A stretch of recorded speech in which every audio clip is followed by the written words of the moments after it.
Happy New Year to all. I hope everyone last night had a very safe and are looking forward to a very prosperous 2025.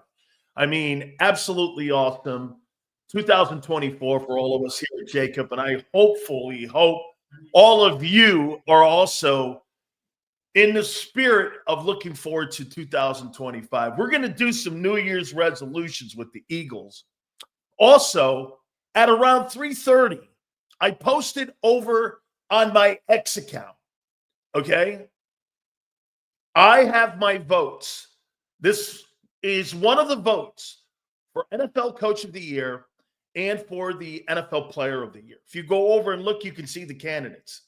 And there are two Eagles that are on the ballots for both. Nick Sirianni for the head football coach in the National Football League for Coach of the Year. Saquon Barkley is on that as well. And what I'm going to do is I'm going to leave it up to you guys. Go take a look. It's an actual ballot. I have another one that we're going to do a little bit later with the NFL honors. But I told you, man, this is exclusive to you guys. I vote on every freaking award there is. I also have an influence in some of the Hall of Fame votes because people ask me to do intel, okay? And what you're going to get is an opportunity to vote for some of your best players that you thought had a great year this year. I know a lot of people are going to be looking at the Eagle guys, but you got to look and do it fair. I hope you do it fair, okay? Sirianni doesn't deserve it. Hey, wait a minute, Marshall. We're going to get to what he said today. Nick Sirianni, by the way, as you can see, all supers go to the top. Please hit the like button. And by the way, we are powered by our great friends at BetUS and Big Sales, man. We got to make sure we keep banging on that. Please make sure you hit that like button. And today, again, you're going to vote for the NFL Coach of the Year and for the NFL Player of the Year. But I have to start by doing this. Tragedy today down in New Orleans. You know, I've had the fortune playing in a Sugar Bowl. I've had the fortune of playing at the Superdome against the Saints a bunch of times. And New Orleans, I've gone there for Super Bowls. It's an absolutely fabulous time. My daughter and my wife went there for a rugby event, and they had a spectacular time down there on Bourbon Street and Canal Street. It's an absolutely fabulous place. You know what? Again, I love it when we go to New Orleans for the Super Bowl. And by the way, the Super Bowl is in New Orleans this year. And there was a terrorist. We don't know if it's domestic or foreign yet, but we know that right now it was a tragedy where 10 people lost their lives and 35 or more people have been injured. Some are fighting for their life right now. We send prayers of love out for this. And what was going to be a great event, it looks like potentially the Sugar Bowl might be postponed because of this event today.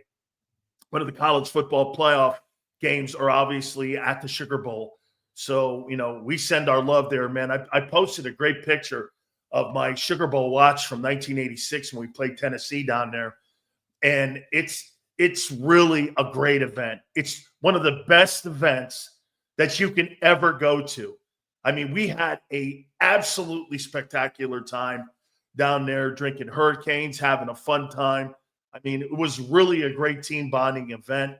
And the Sugar Bowl always puts on a super event. And unfortunately, you know, tragedy hit there last night, or this morning, I should say, on New Year's Day, about 3:15, I think, local time, that it ended up happening where somebody drove a pickup truck through there and was trying to run over as many people as he possibly could.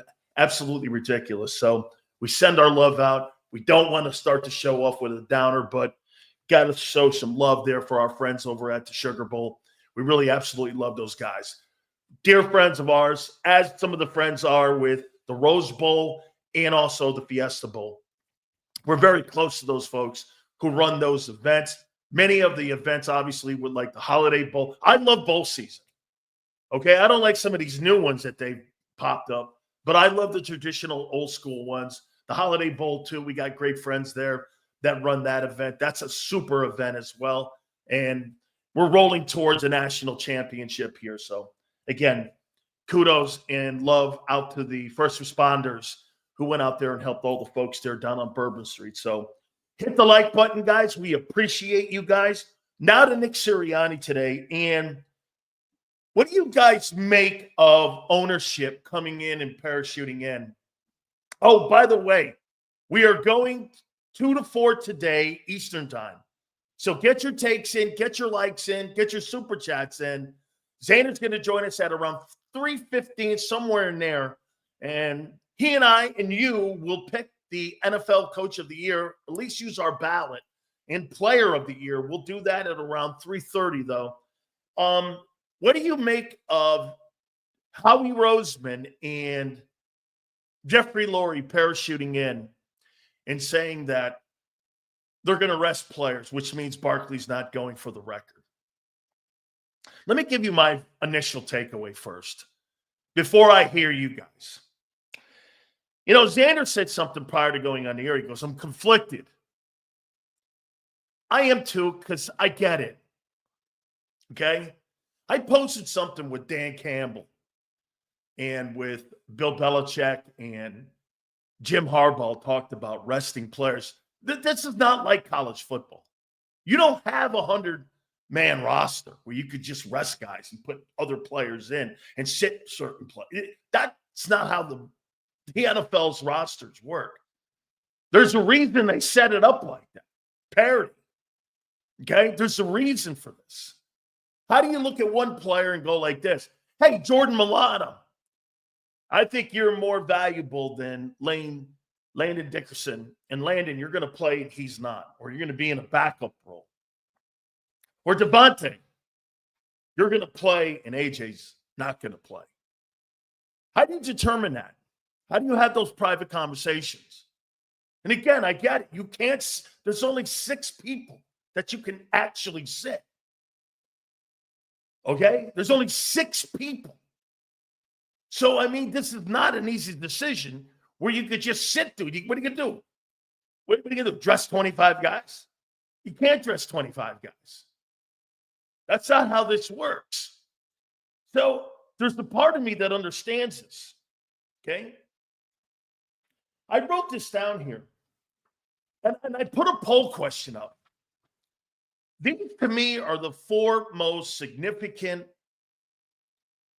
NFL records to me. And if you want to add one, go ahead.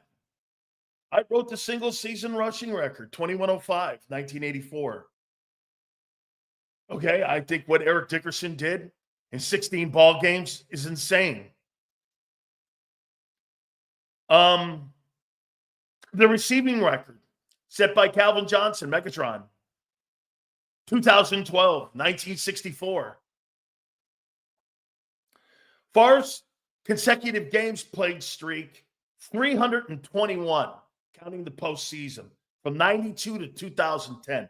By the way, for the record, I think Brett Favre's consecutive games played streak is more impressive than Cal Ripken's. Ripken only had to play 5 2/3, and he could sit the rest of the game. Favre had to play these games in a much more physical sport. So what Favre did was by far more significant than what you saw Cal Ripken do. Cal Ripken's record of over 2,000 games played is not, in my opinion, in the room when it comes to what Brett Favre did in his consecutive games played. Smaller room for RBs, 2K yards, and Lombardi room of 1, Terrell Davis. Yeah, Terrell Davis ran for 2K and got the Lombardi. That'd be pretty impressive, wouldn't it? 2K club, and he ends up getting the Lombardi this year. You're talking Saquon, obviously, right? Okay. The sack record held by Michael Strahan, 22 and a half sacks set in 2001. Those would be my 4 Mount Rushmore NFL records. Dude, 2105 is one of the greatest records of all time. Okay? 2105 was. I mean, there's no question about it. Hey, by the way, no disrespect to Cal Ripken. I've had Cal on my program numerous times. Please hit the like button, guys. Okay? But the consecutive games played streak, how would you like to be playing with a lacerated kidney? This guy played with a lacerated kidney. Brett Favre. I'm not talking about his stupid politics since he's left the game, the whole thing going on with the courts in Mississippi. I don't give a shit about that. That has no bearing on this conversation. That's a whole different conversation if we're talking about man of the year. I'm talking about his football prowess. This is why I always do this also with OJ. I don't have a problem bringing OJ up or Joe Paterno or any of these guys. You want to talk about men of the year? Then that's a different convo. There's two parts of this. Super Bowl rings last forever. Records get broken. Get this. That's where Nick is absolutely wrong. Nobody remembers who won the Super Bowl 10 years ago. You couldn't name it. That's Nick's 10 times. Dude, that is so wrong. Who won the Super Bowl 11 years ago? Who was the MVP 11 years ago off the top of your head? You can't name it. You can't name it. 1984. Okay? 2105. How about this one? Who has the most home runs in a single season? Barry Bonds, 72. How many home runs did he hit? 762 home runs. How many games did Cy Young win? 511 games. There's records that you know off the top. How many points did Will Chamberlain score? 100 points. Okay? So that's my comment. Fans remember that. Players remember their accomplishments. And if it just so happens that you've won Super Bowls, how about this? When people look at Troy Aikman, Troy Aikman's won 3 Super Bowls. Do you look at Troy Aikman and go, wow, Troy Aikman, because he won those 3 Super Bowls, he's a greater quarterback than John Elway, who won 2. I don't look at it like that. Troy Aikman's not a better quarterback than Jim Kelly. I mean, that's a team accomplishment for sure. And it's a great honor. Not everybody in the Pro Football Hall of Fame is a champion. Okay? He's not. He's not. Troy Aikman was never better than Jim. Hey, Troy Aikman was never better than Dan Marino as a quarterback. That's asinine. Everyone remembers when Marino threw for 5,000 yards and 48 touchdown passes. Okay? Nope. Nobody in their right mind would go, Aikman's a better quarterback than Dan Marino. It's an asshole comment. It's stupid. But you remember legacies. And if you're not, the Philadelphia Eagle fans are the prime example of this. The team you remember the most are the Buddy Ryan team. Stop lying. It's not the 17 team. You know what you guys say? The most memorable team in Eagle history are the Buddy Ryan teams, and the most accomplished team is the 17 team. That's how you quantify it. Say it. It's okay to say that. It's okay to say that. The most talked about team of all time is Gang Green with Reggie White. They made a fucking movie over it. They didn't make a Hey, here's something else, right, Xander? They made a 30 for 30 off of Reggie and that Eagle defense and that Eagle team. I don't remember a 30-30 off Carson Wentz getting injured and Nick Foles going in and winning the Super. I haven't seen that. I haven't seen that episode yet. Have you? Have you seen that episode? Talking about what you did in 17? I know I haven't seen that episode yet. You guys have a 30 for 30 on Reggie in what he did in Philly. Okay? The 17 team, what they did was absolutely special. Make no bones about it. It's the most remarkable team of all time. Next to the 60 team and some of the teams prior in the past that I don't know anything about because I don't really go back into the 40s. I'm not saying that I disrespect the people that played in that era because I don't. There's only been 29,000 men ever play in the NFL. And like I've told you before, only 16,000 of us are alive today. No matter how many years you played, there's only 16,000 men that have ever played pro football that are alive today that have played in the 105 plus years of this great league. Okay? The 2017 team is the greatest team ever in team history. Nobody's fucking not saying that, flexing. The most memorable team of all time is your Gang Green. You're not listening. You're not listening. Nobody said the 17 team. This all goes to the record, is why we're talking this. Nobody said that. Okay? Nobody said that. That 17's not the greatest team of all time. I'm talking about the most memorable team of all time is Gang Green. At least in the Super Bowl era. Eagles are content with being mediocre. I'm so sick of Sirianni. Better deliver the Super Bowl. This is a memorable record. I do believe if no Super Bowl, Nicky will lose the locker room. Oh, good. 17 most memorable. Okay, I mean, right. 17 most memorable. You had a quarterback that was on that team you fucking hated. Memorable in what way? Only one way. You won it. That team was not memorable. Nick Foles was memorable. Okay? Nick Foles, a backup. Here's the most memorable moments in my lifetime with Philadelphia Eagle fans. You can dispute them if you want. Let me think for me. Hanging over your franchise. Reggie White. Obviously, my friend Jerome playing there. You getting beat in your final game at the Vet was memorable. I was covering the Bucks then. The T.O. year with McNabb. 17 for sure.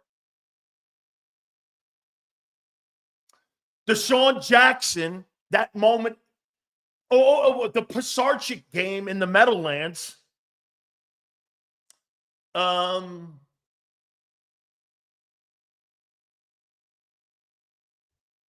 now, 2,005 yards.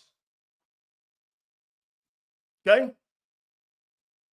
And any other ones you want to put out there? Go ahead. T.O. being on your team was memorable. It was content. It was storylines every day. 17 was the most boring championship and was probably one of the most boring teams you've ever had. Nothing like the Owens and McNabb feud going on. Nothing like the Vermeil out of nowhere franchise rising up. Anywhere near Gang Green and Buddy Ryan. Nothing like that. Even during the Nick Sirianni, what's memorable about Nick in his era so far? The winning? Okay. Is there a moment during this era where you go, I'll remember this forever? Let me think. Losing the Super Bowl? Again? Give me one moment during the Sirianni era that's memorable. Yeah, hey, Bednarik's hit. Yes, Neil. Bednarik's hit on Gifford. Okay? Bednarik's hit on Gifford. Absolutely. One of the most iconic moments in the 60 title game. Okay? Tell me what's been memorable during the Nick Sirianni 4 years. The flower speech, the haircut. How about something on the field? The collapse. The collapse is memorable. Right? Collapse. Okay? Get crying in the Super Bowl. The most memorable moment in the Sirianni era has been the 2023 meltdown. My point that I'm making to you, you're walking past history. Barkley will never get here again. Okay? Has any player ever put 2,000 yards twice in their careers? I don't know. I'm asking that off the top of my head. Has anybody ever done 2,000 yards twice? The chances of him at 28 years old going for 2,000 yards are very slim. Okay? Very slim. And some of the greatest players, Emmitt Smith, I don't even think Emmitt ever did $2,000. Okay? And Emmitt's the all-time leading rusher. Yale goes, I would rest him. I get it, Yale. I have a problem walking past history. I agree more with Belichick, Dan Campbell, and with Jim Harbaugh. I believe you play everybody. And you hold your breath. Hey, by the way, Dan Campbell played a football game on Monday night that had no meaning. And everybody won and they played. And Xander, get this, it's the highest rated game on Monday Night Football. And the Lions, Dan Campbell's not pulling his players. He could have pulled the Monday night. The game didn't matter. And by the way, you can't just go, you don't know if Dan would. He didn't. He didn't rest them. He played them. He didn't have to. They just went out and said, well, we're not gonna do something, and all of a sudden we're just gonna start changing gears. I think this is gonna hurt the Eagles. Resting players, I think this hurts you. I think you have to step on the gas pedal fucking every day of your life. So are you guys telling me you pull off the gas pedal to preserve yourselves? Boy, that's not how football's to be played in my book. Chips ball where they may. Guy gets hurt, he gets hurt. It's what it is. You've had more injuries in practice this year than you've had on the field. You can get hurt anywhere. I disagree with this. I totally disagree with it. I don't believe in pulling off and pulling back. I just don't. Eagles tried to make 17 as memorable as those moments by building a fucking statue. Same old tired story from the upper room. 2K won't happen every year. I agree 100%, Marshall. If Hurts is cleared this week, play the first half with the starters. Barkley. Don't want Hurts getting the rust off in the playoff game. Gotcha. No shot Barkley does that next season. No way. Schedule too. Absolutely. Dude, I don't believe in resting players. And I don't give a shit what John or any media guy in Philadelphia say. I fucking do not believe in resting players. I don't believe in pulling off the gas pedal and putting your foot off the gas pedal when you're driving for a Super Bowl. You're driving right now. So now you're asking the players to look up.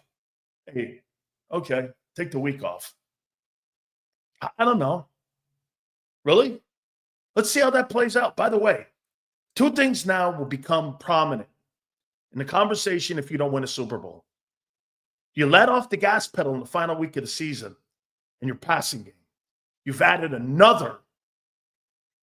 Okay? You've added another component to hammer this franchise if they don't win it all. You guys have all said, okay? You've all said it. Super Bowl or bust. That's right, Yale. Super Bowl or bust. Because I'm going to come off the top rope on this. You rested your players again. You did not have a passing game. Let's see how this plays out. You've created another dynamic. You remember the year Tony Dungy? Am I right? Hey, somebody help me out on this. Didn't the Colts go 15-0, and then the final game of the season, didn't they rest and they got beat? And they went 15-1. Somebody help me out here. Did they win the Super Bowl that year? I don't remember. Okay? I don't remember. I'll never agree with Sills. Fantastic. Now I know I'm right. Did this decision come from Howie or Lurie? This decision came from the owner. The owner made this call. Nick Sirianni bullshitting you again today and lying to you through his teeth that he asked everybody. The moment he said that he went to the owner and he used him as a resource, Mr. Lurie, he should have just said that. Okay? I don't ever remember a head coach calling anybody mister. Dude, we're men in this building. I don't need to fucking call you mister. I went to Jeffrey and I asked him what his opinion was. I talk to people like men, not my dad. Okay?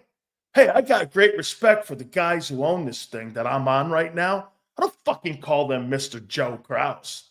I call him Joe. I talk to him like a man, not my dad. Okay? I mean, show some nuggets. I can't stand people who do that shit. You're like a subservient servant. You're in a submissive role when you talk to humans like that. You can't talk. If you can't talk to your owner like a man and you got to treat him like your dad, I got a problem with you as a man, let alone that fish handshake you have. You get my vote for Coach of the Year? Fuck that. I'd never vote for that guy. You guys may. I don't know. I've told you I'd put it in your hands. But I'd never vote for anybody like that. Hey, Dad, do you mind if I play him? No, I don't want to play him. Okay. So when I talk to my teammates and I talk to my coaching staff and I talk to my players and my players want to go for it, you know that O-line wants to go for it. And then he goes up and as soon as he said Mr. Lurie, everybody else's opinion didn't matter. And I don't give a shit what Spike says because Spike's probably used to talking to people like that because he's probably a submissive dude. Don't you get little like tentacles in how you handle people and how you talk to people? You can get what kind of character they kind of have in the way that they talk to humans. Most people talk to people with fear instead of being like just straight up. That's why there's a lot of bullshit when that guy gets behind the mic and I don't like it. I think he has no balls, man. That's my fucking football team. Hey, let me ask you this. Let's put this out there. Yeah, it's Lurie's decision. Should be the head coach's decision, not the owner's decision. What does the owner have to do with Sundays? Pay the bills. Pay the bills. What does Jeffrey Lurie have to do with Sunday? Name me one thing he has to do with Sunday. Or name me one thing that he should be involved with Sunday. How about that? Let's do it that way. What is the one thing that the owner should be involved with on Sunday? He shouldn't be involved in any way whatsoever. In rosters, game plan, direction, who's active, who's not. Why should he be involved in that? What could he possibly know that's in the best interest of his locker room? He's not the fucking coach. Dude, I'd give Howie more than him. Jeffrey Lurie, pay the bills. That's it. Get out of the way. I never hear Clark Hunt. You think Clark Hunt gets in the way of Andy Reid playing Mahomes in the preseason? Don't you think he holds his breath watching Mahomes play basically 2.5 quarters in 2 or 3 playoff or preseason games? Do you think he holds his breath going, I just paid that guy $500 million, and there he is playing in meaningless football games? You think he holds his breath with that? Andy must know what he's doing. That's what that comes down to. The owner doesn't trust Nick Sirianni to do the right thing. So he makes decisions for his roster. Now you know exactly how Mr. Lurie. Yeah, I could just see Andy Reid going, hey, Mr. Hunt, how's things going? And we're not doing like a Mission Impossible scene here, but hey, Mr. Hunt, what do you think I should do with Mahomes this week?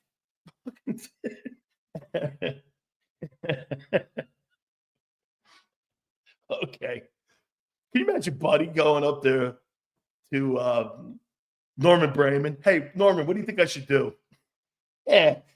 Oh, my God. I agree with you.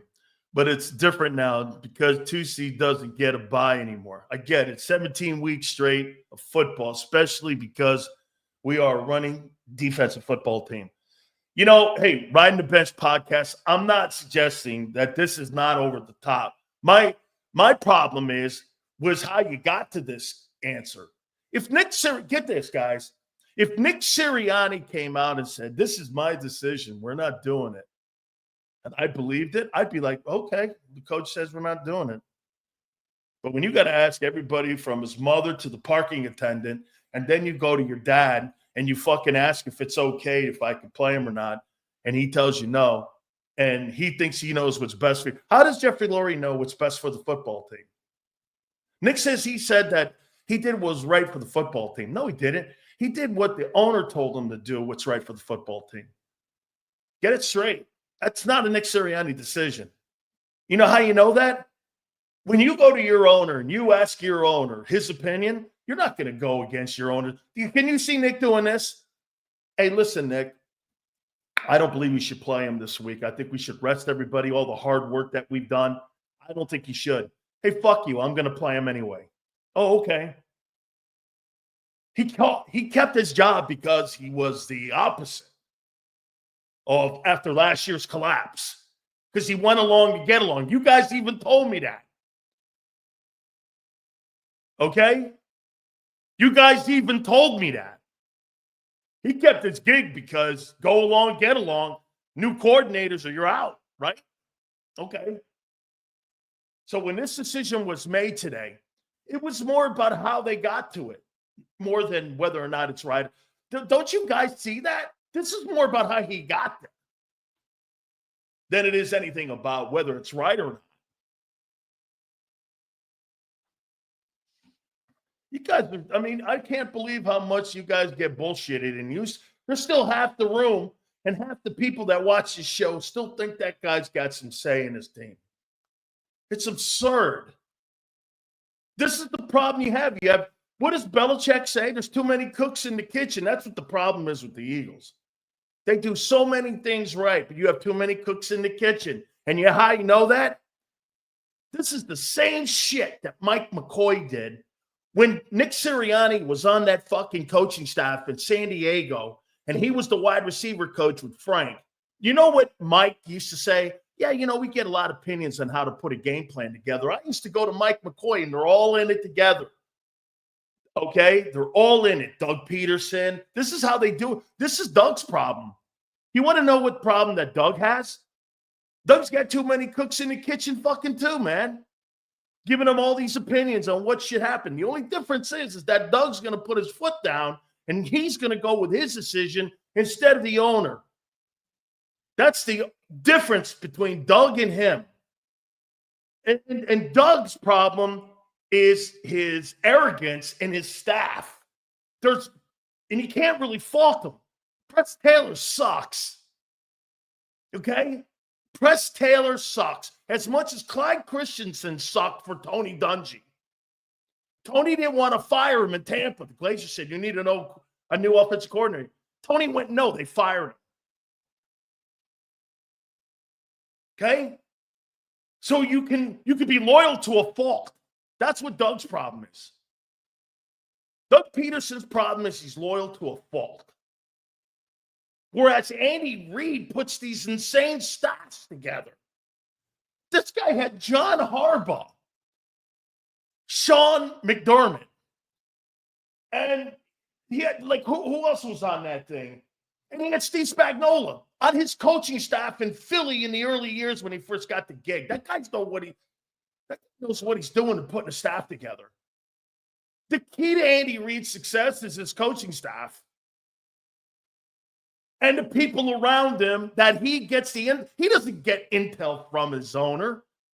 He gets intel from his coaching staff that have brains like that. Who do you think Andy Reid values his opinion more on Sundays when he's asking an opinion? Steve Spagnuolo, Lamar, or Clark Hunt? Where in the fuck would Jeffrey Lurie have any input on Sundays? In what area? Playing a player? This is back to Doug Peterson bullshit of 2020. This goes back to tanking that last game of the year. Because ownership and management make decisions for the team like they did in 23. You can't have it more laid out for you right now. And again, Xander and everyone, they were like, I'm conflicted. You're right to be conflicted. I'm not talking about that. I'm not talking about it. I'm talking about how you get to your decision making. Now I know what happened in 23. Owner makes a call on every, like Angelo said, he makes the call on everything. Belichick with Jim Gray and I believe Jim Harbaugh, he was talking about too many cooks in the kitchen in the NFL today. There's just too much meddling. There's just too many voices now that you have to appease to win these things. That's why when you have Mike Tomlin, Andy Reid, Sean McVay, you have guys that have Jim Harbaugh. Do you think there's any coincidence that one of the worst franchises run of all time, the Los Angeles Chargers, has now a guy and a head chief in charge? He's got a team in the playoffs in the first year. That team won 5 games last year or some shit. I forget what they won. They won 4 or 5 games last year. They're in the playoffs with Jim Harbaugh. You think there's any coincidence to this?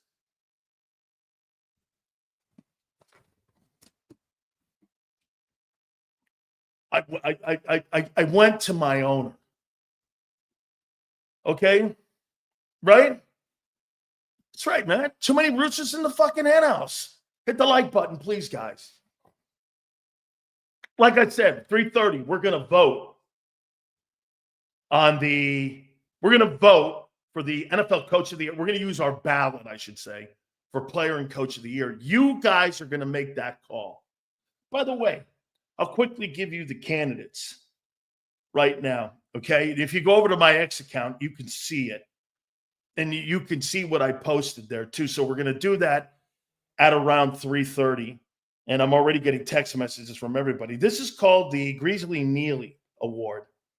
And the candidates are Jim Harbaugh, Sean McDermott, Dan Campbell, Andy Reid, Sean McVay, Kevin O'Connell, Nick Sirianni, and Dan Quinn.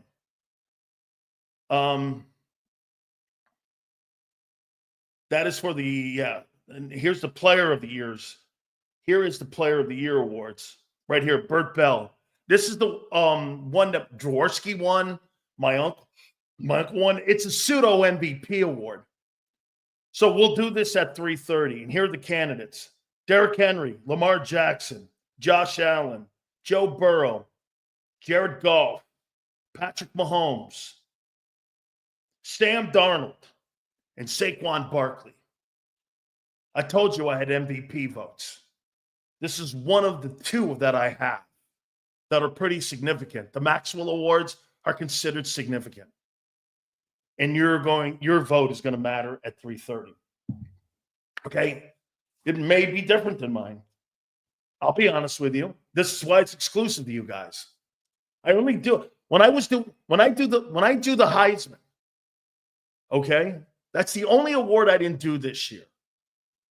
Okay? Next year I'll do it. We'll do the Heisman. Okay? All right. Hit the like button here. We're going to go over our topics here in a second. And I got a report from a friend of mine in New York, Boomer Esiason, who texted me late last night. Sills, name me a coach who has been in Super Bowl, in the playoffs, a Super Bowl, and possibly another, having one bad season, 23, and has his best record in the last 4 years as head coach.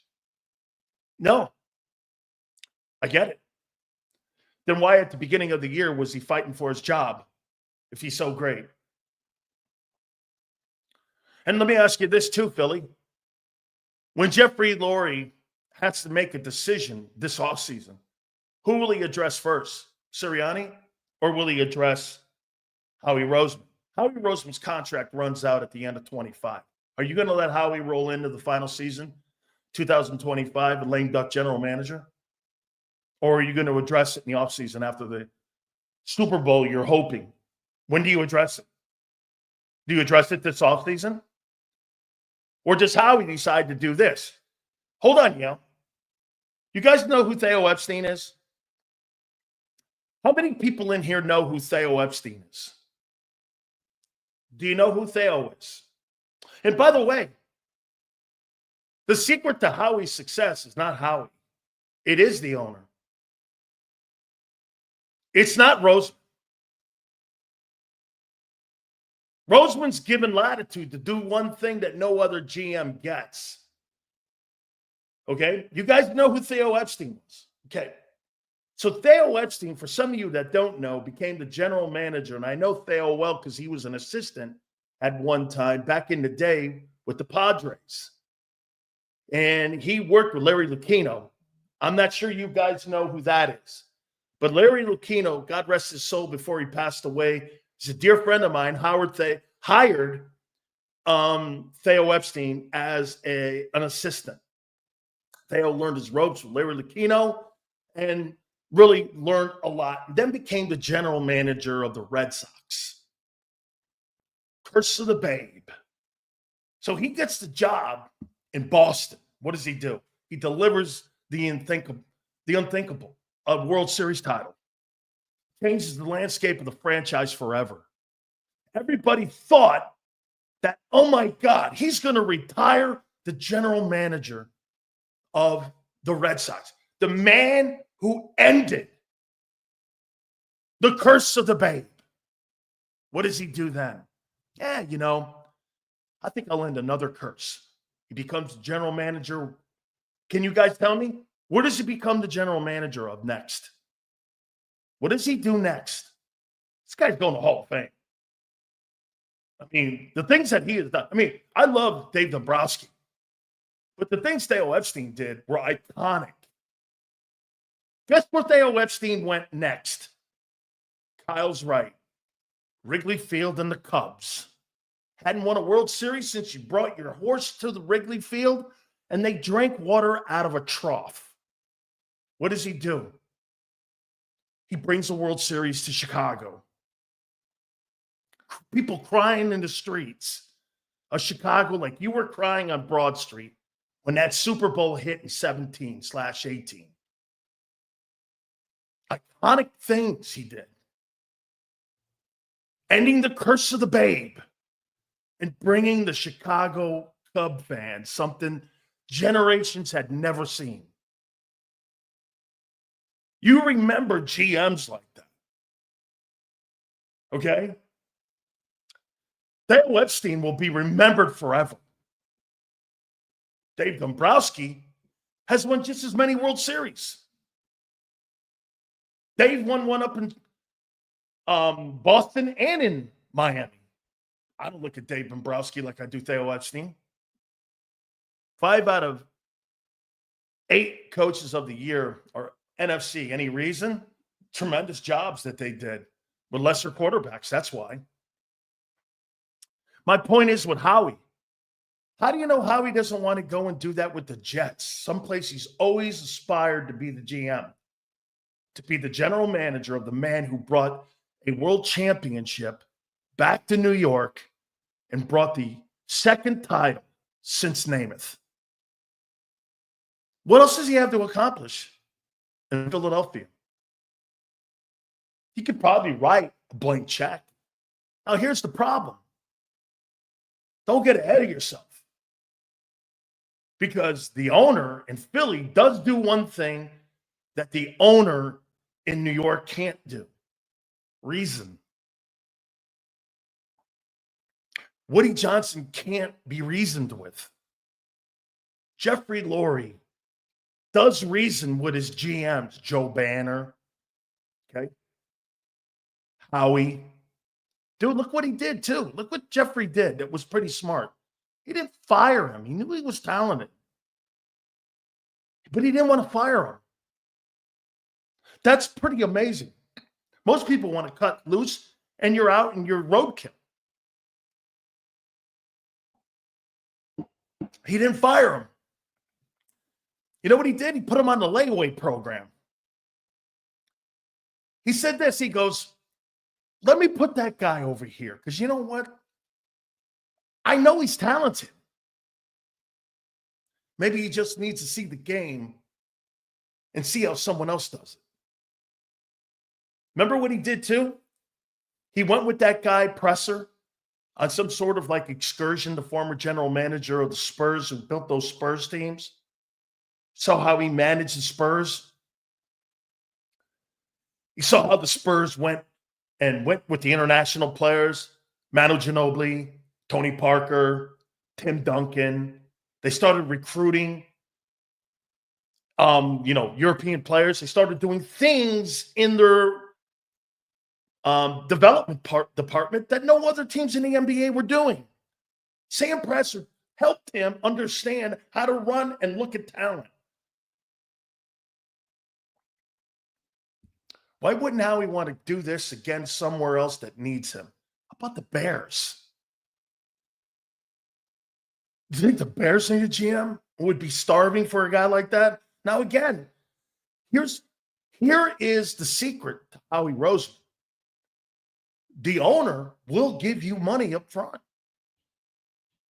So it balances the salary cap. How many, you think Jerry Jones or any other owners don't even want to give guaranteed contracts today. You know, when you give a guy money up front, money in the bank, remember what I told you? I'd rather have money in the bank than I'd rather have somebody promise it to me. Most of the time, promises are never fulfilled. You could promise me a lot of things.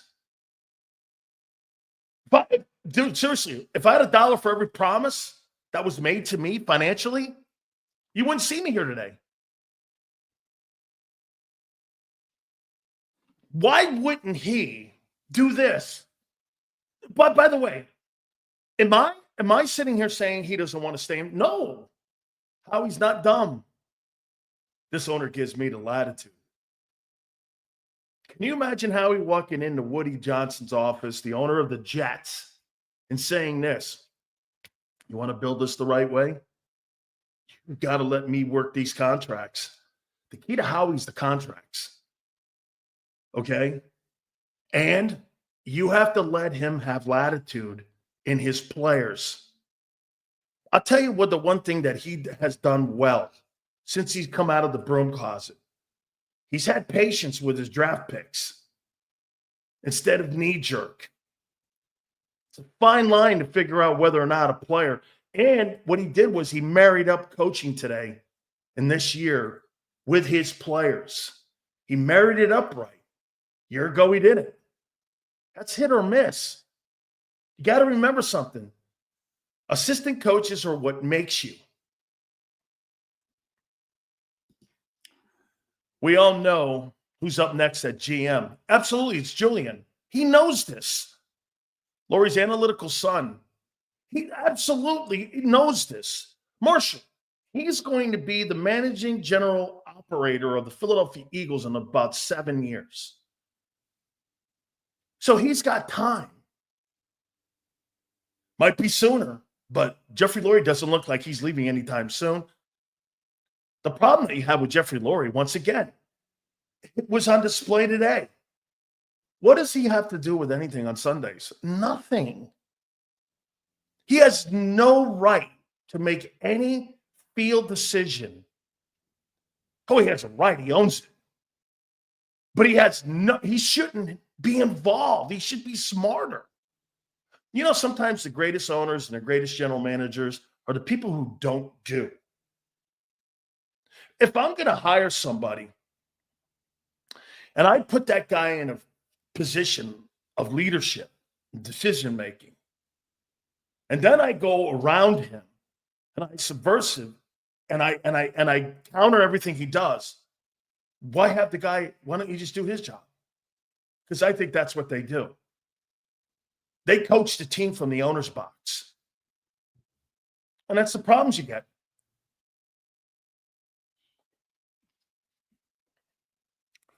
Decision was completely made today. Completely made today. Okay? I mean, why wouldn't Howie go out in the open market and see what his value is? I wouldn't have a problem with that. Why would you? How about this? Think of this one too. By the way, guys, please hit the like button. Players go out in the open market and see what their value is. If I were looking around and I were to say, what is Howie Roseman's value? Why should I pay Nick Sirianni $8 million, $9 million and make him one of the highest paid coaches in the offseason? When if I'm the owner, I believe it's Roseman that has put everything in place here and has been the puppeteer, that has been the guy who has had all the strings and carried all this. Why would I pay Nick fucking anything? They haven't had a coach with a losing record since that blueprint has been put in place. Think about this. They haven't had a losing coach. I think the easiest person to replace in your organization is your head coach. Why? Because you've done it. And you've won, whether it's Nick or Doug or Andy. Chip, too. Like, hey, one thing they're confident in is they're going to find another head coach. And do I believe that? I do. I do believe that. You know why? Because they've done it. Sirianni's replaceable. He is the most replaceable person in that organization. The guys that aren't replaceable are Vic, Stoutland, Howie. The rest of those guys are all replaceable. You got massive turnover Where's the one place you don't see turnover in the Eagle organization? I want to show you something. Have you ever been on the Eagle website for I want to show you this and why your decision on Barkley. This all goes back to the Barkley. This goes back to the Barkley decision that was made today. I want to show you something here. And then you tell me how you look at this, okay? Okay. Here's team. Let's see here. Front office. There we go. Let's go to the front office here. And let's take a look at some of these guys when it comes to the analytics department and people that are in the organization. If you looked at the majority of these people that are in here, the majority of the analytics department has anywhere between 10 to 30 years being involved with the Philadelphia Eagle organization. When you look at the assistant coaches that you have inside the organization, do you know what you get? 2 years, 3 years. I mean, look at, Sirianni. Vic Fangio, first year. Michael Clay, 3. Kellen Moore, 1. Singleton. How many years? Let's see here. How many years has he been with Philly? 2. Christian Parker. 1. All these guys, 1, 2, 3 years. All interchangeable pieces. Front office, 10 to 30 years. They don't change over the analytics department because the analytics department runs your team. And that's why that decision today wasn't made by any coach. It was made by the owner. Analytics people went to him and said, I think it's in the best interest to rest him. Okay? Hey, if you run your football game plan by analytics, why wouldn't you run your way you handle your personnel by analytics? I think they're both synonymous with one another.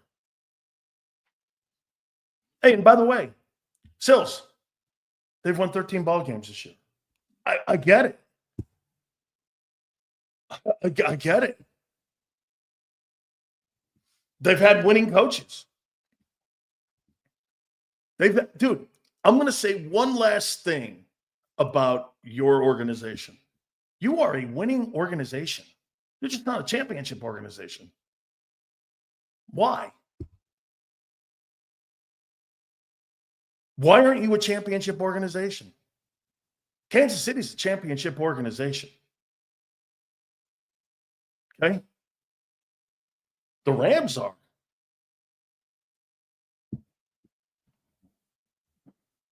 In the last 30 years in the NFC or in football, the teams that have been run by ownership, take a look at the ownership.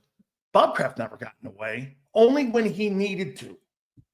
When Belichick created these controversies, he never got in the way of personnel. Look at Kansas City. Have you ever even seen, outside of the hot daughter that Clark Hunt has, have you ever seen him or heard of him? Have you ever seen Stan Kroenke? Stan Kroenke runs like he was involved with Walmart. I've never seen him. The two most visible owners are Jones and Lurie. And to some extent, both of those owners failed miserably at keeping championship aspirations alive week in and week out. John would disagree with me and goes, hey, not everybody can win the Super Bowl. I don't know, man. I'll tell you what, I agree with that. Winning one of these things because the cap and the salary cap era, free agency, all that shit is impossible. You can't be 1-3, though. And you can't have a 4-win playoff run in 30 years in Dallas.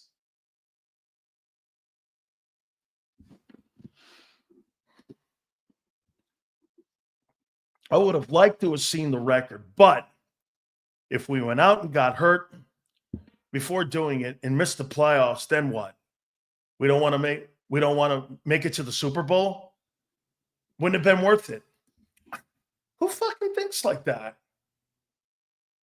That's a negative way of thinking. Football players don't think of getting hurt. They think of playing hard every week. Dude, so wait a minute. Do you get up every morning, Philly Don, and before you go to work, do you go, well, shit, man, if there's a lot of snow out there, I may get into a car wreck on my way to work because the roads are slippery. I may not go to work today. Is that how you live your life? You know, it's really dangerous out there right now. We got a lot of snow drifts out there. And, you know, I may not go to work today because you know what might happen? I might drive into a ditch and I might kill myself. You know how many perils that you have every day in your life when you go to work, depending on what your job is? What things can happen to you?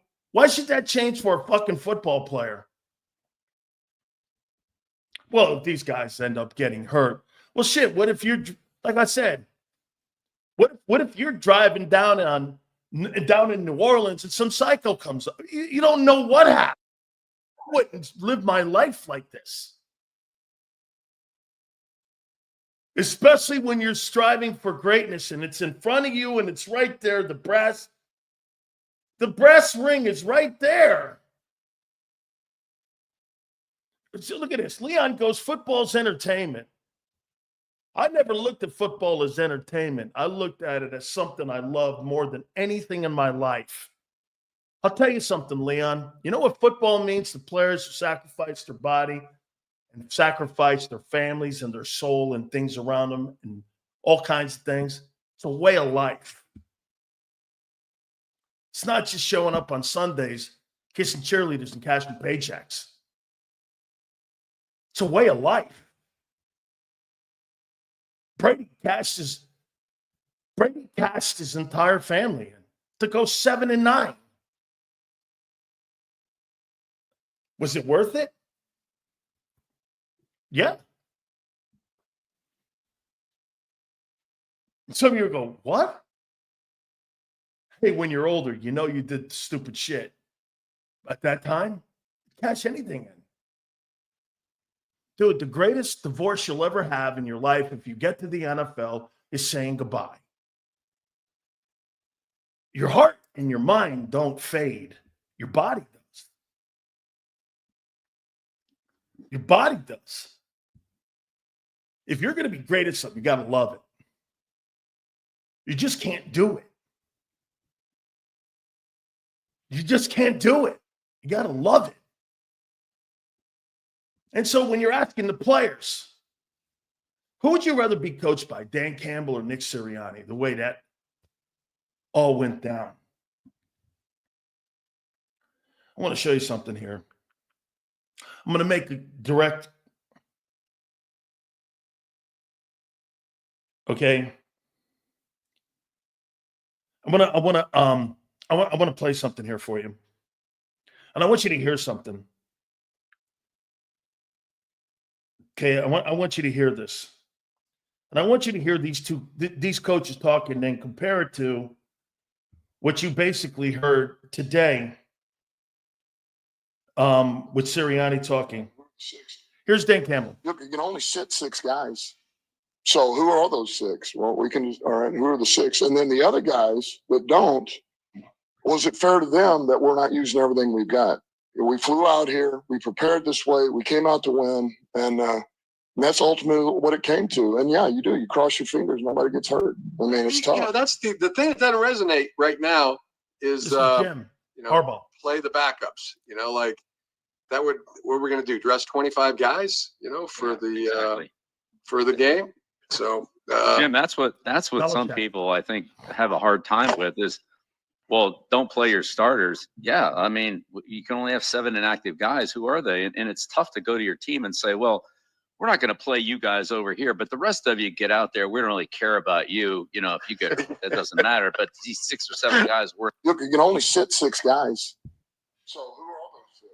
Who'd you rather play for, Nick or those guys?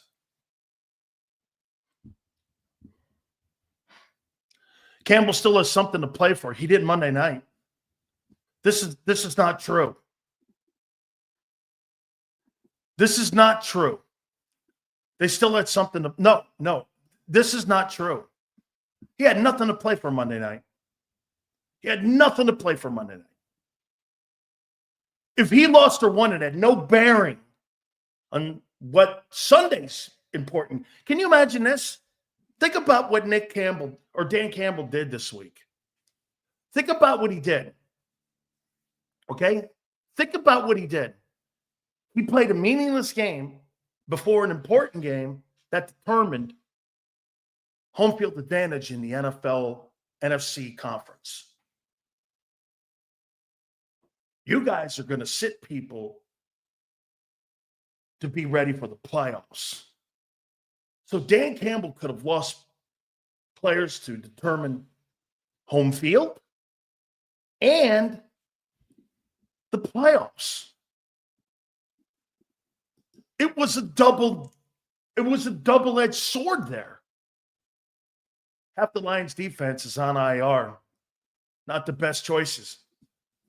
Another fucking dumb take by this guy. They're fighting for the home field advantage. You ain't.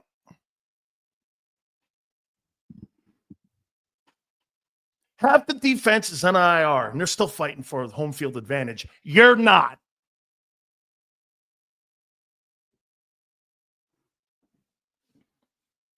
Kansas City's resting. Kansas City's already clinched the home field. There's nothing to play for. And by the way, stop talking about Kansas City. You're not Kansas City. You have no comparisons to Kansas City. You know why? Unlike you, they crossed the tape. That's a championship franchise. Don't compare yourself to it. Okay? Don't. Okay? Don't compare yourself to them. Anything they do, you don't do. And he plays in preseason. You don't. I guarantee you, if Mahomes was chasing down a record, he'd play this week. Because Andy knows the significance of historical moments in the NFL. They're fleeting. Okay? All you can do is, if you're the Eagles, is copy what they do. Oh, wait a minute.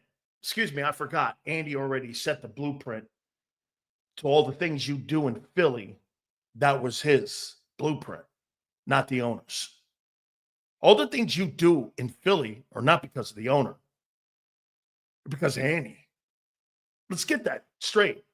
Like Jerry Jones pretends that he set the culture. No, he didn't. Jimmy Johnson did.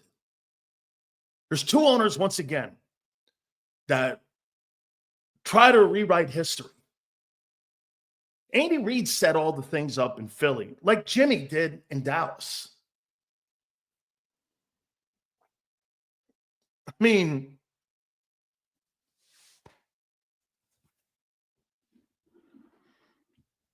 so the decision, my problem, again, was how you got there. More so than anything. And as it goes back to Howie, this will be another awful take, I'm sure. Alexander done for the year, big loss against us. Okay. They're fighting for home field, you're not. End of story.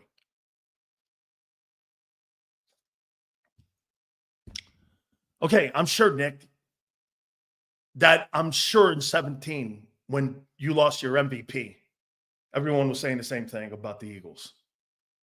I hate when people talk like that. It sounds so stupid. Man, when you start looking at other people's rosters and injuries and saying that you'll have an easier time, you don't reflect back on 17 when how you won the Super Bowl. You lost a guard. You lost a left tackle. You lost an MVP quarterback. You lost a linebacker. And you still won a Super Bowl. Well, what are you saying? It only works for you and no one else.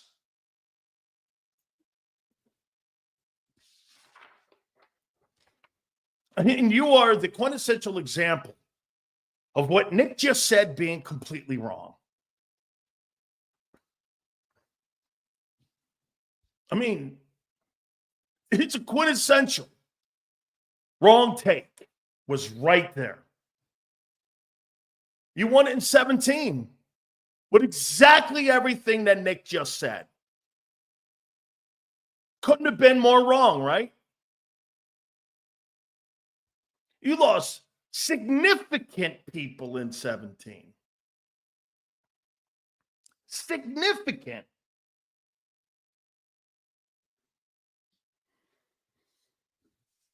Packers are done. How, again, ridiculous and stupid. I wouldn't say anybody's done. God, my God almighty, I've learned one thing today that has been identified. A lot of people in here run around with fear in their life. NFL, bro, you have 53 men to worry about. That's right. This will be another terrible take. You're saying the same thing if we lost Cooper or Mitchell. That's not, no. I wouldn't be saying that. Why? Because Howie has built the roster. And how many times, guys, once again, this guy's had 6 consecutive shitty takes. How many times have I said the war of attrition will win the Super Bowl this year? Who has the best 53-man roster is going to win it? I mean, I'm counting. Pretty soon, Nick's going to be right up there with the 10-game win streak. But for him, it's going to be a losing streak on takes.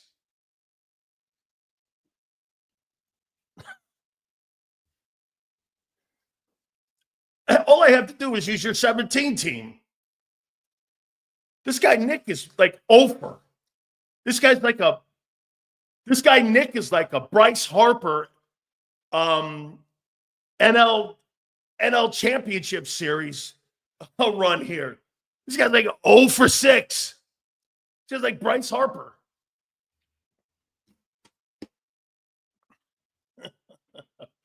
I mean, I love when these people say this. I said 9 wins, dick bag.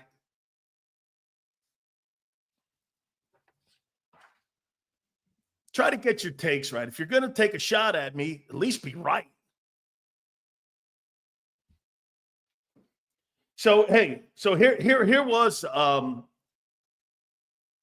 Nick Lurie. That's his new name for me, is Nick Lurie, Jeffrey's illegitimate son.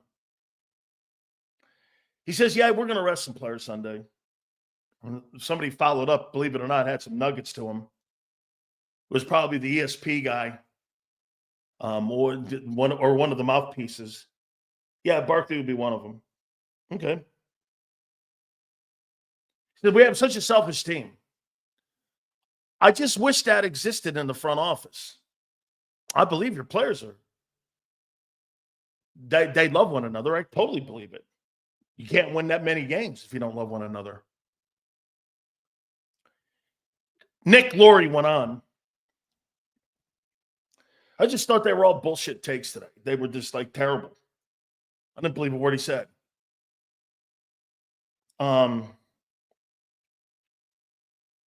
They opened up the practice. That was probably the most significant for Dallas Goedert. Mr. Paper Mache. Holy shit. I'm so over him. Still, is he great? Yeah. When he's healthy, which is never. And then my favorite line. Yeah, Mr. Lurie, went to him and, we got his, he's been around and been through this a bunch of times. And I was like, why would I care what he thinks? If I'm a head coach of a football team, let me ask you this. So when Mike Tomlin was making the decision on who he should play in the weekend, you think he goes to Dan Rooney and goes, what do you think, Dan?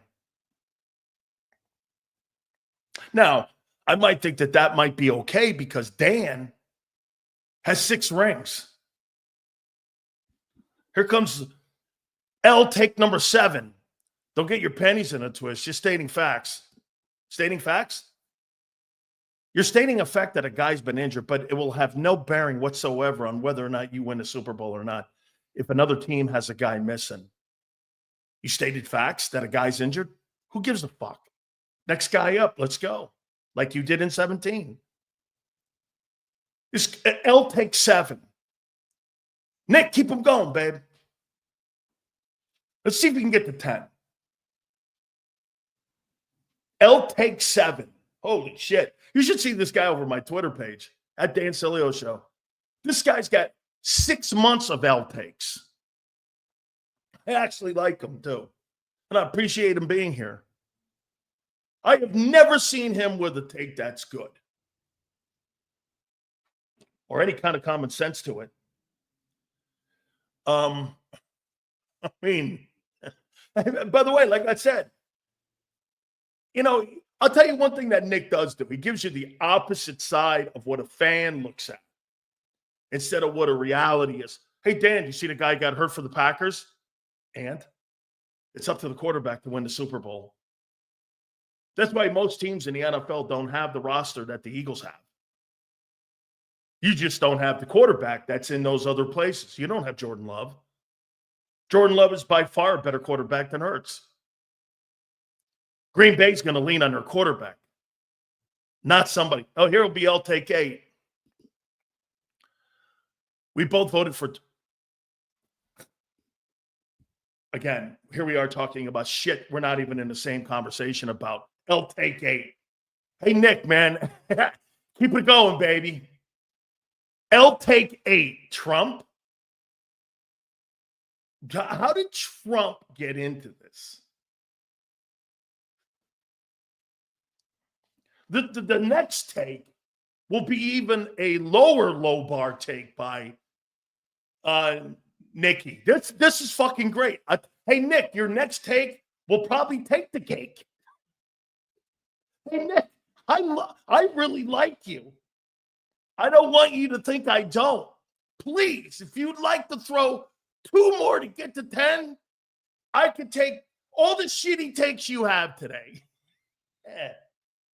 Holy cow. Hey, you see the guy in Green Bay? He got hurt. So fucking what? Love you and your show. Hey, thank you so much, Eric. By the way, Eric, I like Nick. I don't want Nick knows it too.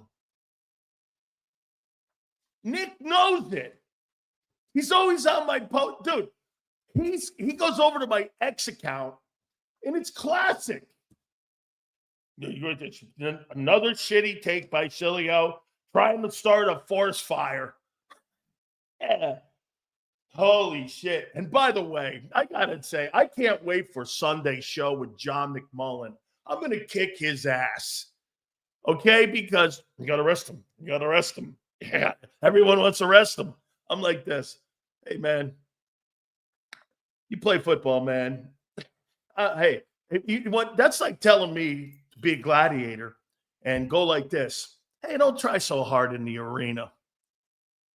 The lion eats me. Yeah, fuck that. Every time I step on a football field, you know what I'm doing? I'm trying to kill you.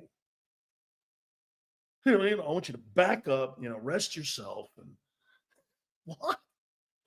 I remind people of that when there's snow drifts 10 feet high in Philly, and you guys are going to go like this to your wife. I don't think I can go on the road today because the roads are a little slippery, and I might get into a ditch. Here comes L9. Hurts is an average passer. Sills, that's a win. That's a win. Holy shit. He ended the streak. Nick just ended the streak. I can't believe you, Nick. On this January 1st, 2025, fucking Nick ended the streak. Holy shit. I can't believe it. He just did it. With that being said, I'm in a really joyous mood now. I'm going to bring in the co-host of Birds 365. Unbelievable. Nick ended the streak. I can't believe it. We bring in our friend Big Z, Xander Krause. And the first win of 2025 is given to the great Nick Marchetti. Well done, Nick. Way to go, Nick. You ended. Hey, Nick, I really thought you're going off the ledge, Hoss. Okay? Feels good to end the streak, Sills. I love you. Hey, Nick, man, that was awesome. Thank you, man. Nick's good, man. I like Nick. By the way, let me show you something here, how cool Nick is. He played along with it and went along with it. Don't be fooled. Nick will be tweeting me tonight. Sileo is a fucking dumbass. And he'll be tweeting me going, I lied. Yeah. I love Marchetti. He's a good guy. Okay. I appreciate all you guys, man. Happy New Year, Big Sills. No doubt, dude. Happy New Year. Ton of football, too. By the way, we're going to be doing something special at 3:30, okay, here on JAKIB and exclusively. We are going to be, and by the way, I promise you guys, we're going to do this. We're going to leave it up to our guys here on who the coach of the year is. Xander and I will have an opinion, but we're going to go player of the year, and we're going to go coach of the year. By the way, these are significant awards. JAKIB aired the awards one time, the Maxwell Awards. 3 years. Yeah, 3 years we did it. Okay, so that's where little Nicky gave me his fish handshake. I don't know if you guys, I think everybody's heard that story, but yeah, he gave me the dead fish. And then I told John that story, and John's like, well, you never know with football guys. Sometimes they hurt their hands. I'm like, what the fuck kind of response was that, John? Oh, man. I gave John shit for that after the show one time. This week. I can't wait for our pregame and postgame show with this stuff. Let me get, you know what, Xander?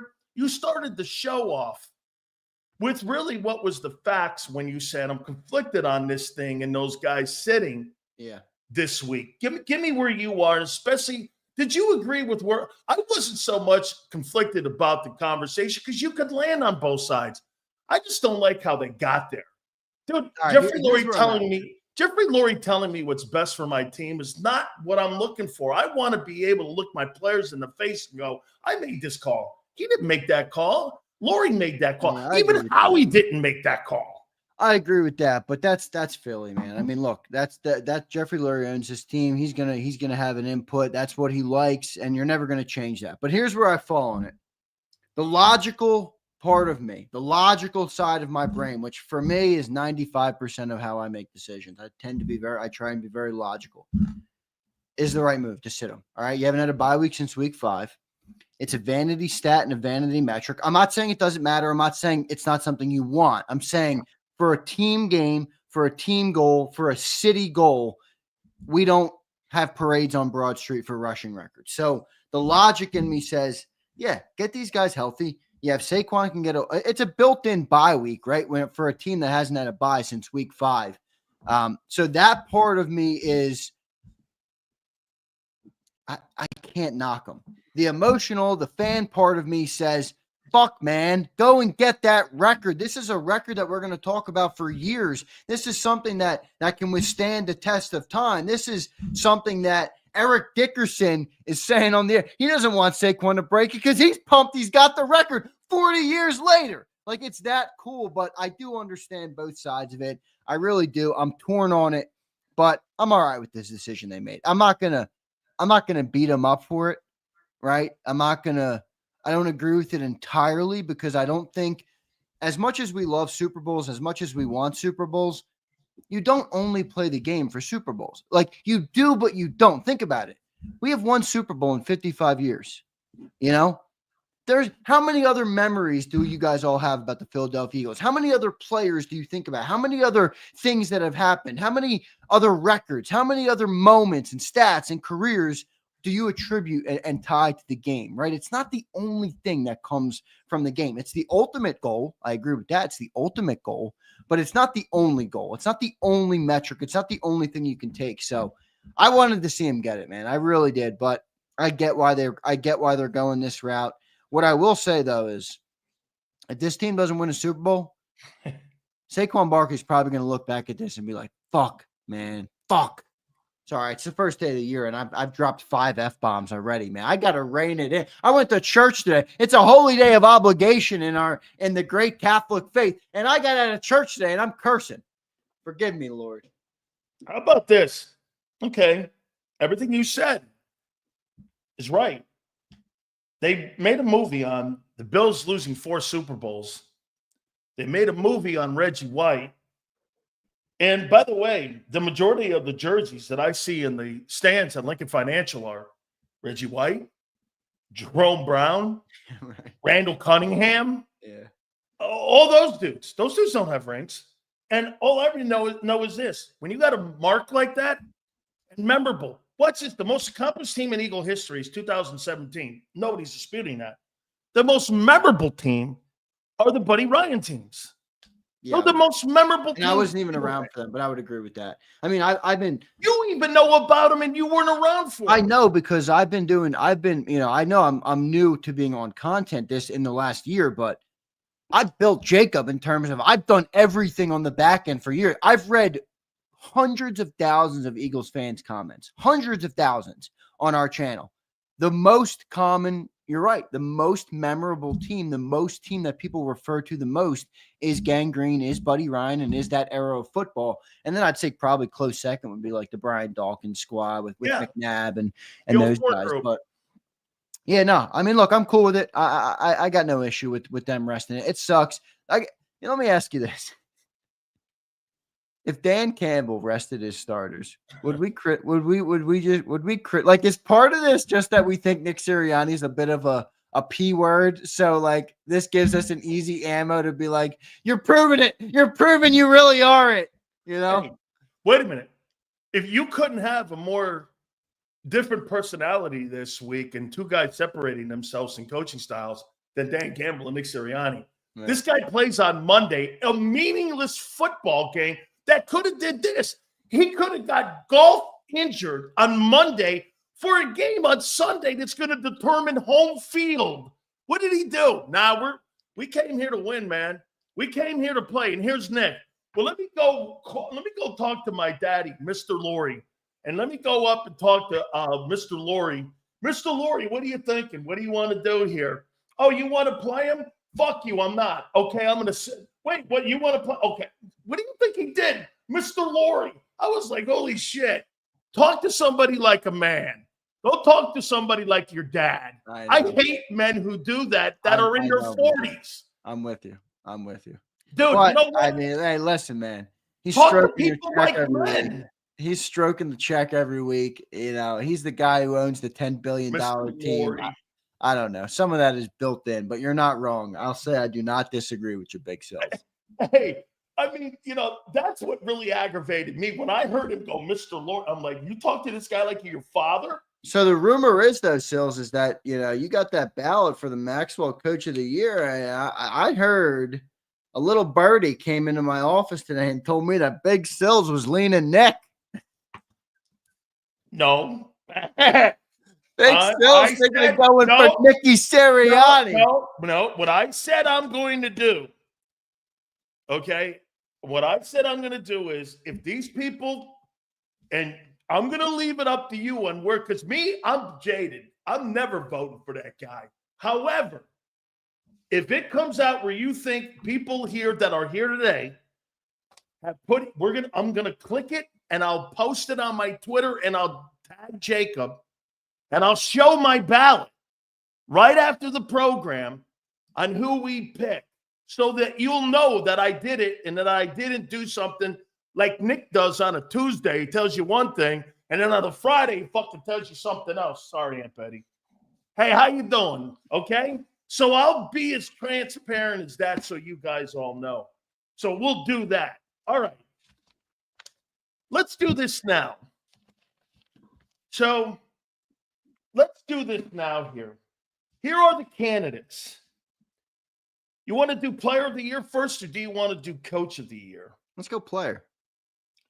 Okay. Players first league. Let's go player first. Let's do player here. Okay. So the player of the year, here are the candidates for player of the year.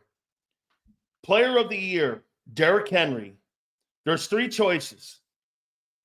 Derrick Henry, Lamar Jackson, Josh Allen, Joe Burrow, Jared Goff. I think this is going to be hard. By the way, we'll read all your supers, I promise. This is going to be hard. Patrick Mahomes is 15-1. Sam Darnold, what is he? 14-2? Yep. And you got Saquon Barkley. Those are your candidates.